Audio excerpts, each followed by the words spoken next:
मुझे लगता है जो एफआईआर हुआ है उसमें पहले वीसी साहिबा को भी बुलाना चाहिए, क्योंकि सबसे बड़ा जो जुर्म है वो उनने किया है, मिसयूज़ किया स्टेट जो नेशनल एम्बलम है उनको उसको मिसयूज़ किया, और ये क्लियर वायलेशन है हमारे एक्ट के ख़िलाफ़। न सिर्फ उतना किया, एम्बलम को मिसयूज़ किया क्योंकि उसके पास कोई भी ताकत नहीं है उसको इस्तेमाल करने की, नंबर एक। नंबर दो, जो यहाँ विशिएट किया है एटमॉस्फेयर, जो तफरुकात उठाया है, उसके ऊपर भी पुलिस को उनके खिलाफ़ केस करना चाहिए। और जो हमारे जो वहाँ लोग हैं, देखिए एक स्पॉन्टेनियस रिस्पांस था, और मुझे लगता है पुलिस को उनको प्यार से काउंसलिंग करके उनके ऊपर कोई कार्रवाई नहीं करनी चाहिए, क्योंकि जो हुआ वो होना नहीं चाहिए, लेकिन क्योंकि वो रिलीजियस सेंटिमेंट ब्रेक हुआ तो उस हड़बड़ी में बहुत कुछ हुआ जिसको हम कंडेम करते हैं। मगर बेहतर ये होगा कि उन लोगों के साथ प्यार मोहब्बत से बात करें, लेकिन क्योंकि वीसी साहिबा ने जानबूझ के किसी मकसद से ये किया, उनको जल्द से जल्द उनके ऊपर कार्रवाई होनी चाहिए, पुलिस कार्रवाई करनी चाहिए और उनको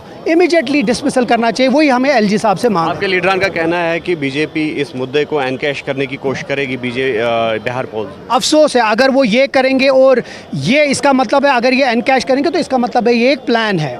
अगर वीसी साहिबा को आप नहीं हटा रहे हैं तो इसका मतलब है ये प्री प्लान्ड था, क्योंकि जो वीसी साहिबा ने किया वो बहुत गलत किया, वो हर एक तरीके से सोशली, मॉरली, रिलीजियसली गलत है। और मुझे लगता है इसके ऊपर सियासत नहीं होनी चाहिए। दरगाह आस्थान एक बहुत ही स्पिरिचुअल प्लेस है, उसकी जो जिस तरह अभी तक, चाहे वो शेर कश्मीर थे, चाहे फारूक साहब थे, उमर साहब थे, आज़ाद साहब थे, मुफ्ती साहब थे, महबूबा जी थी, कोई भी वज़ीर आला, इसका तक़द्दुस हमेशा बरकरार रखा, कभी किसी ने अपना नाम नहीं रखा। ये एक सब उनसे बड़ी है कि ये अपना नाम रखेगी।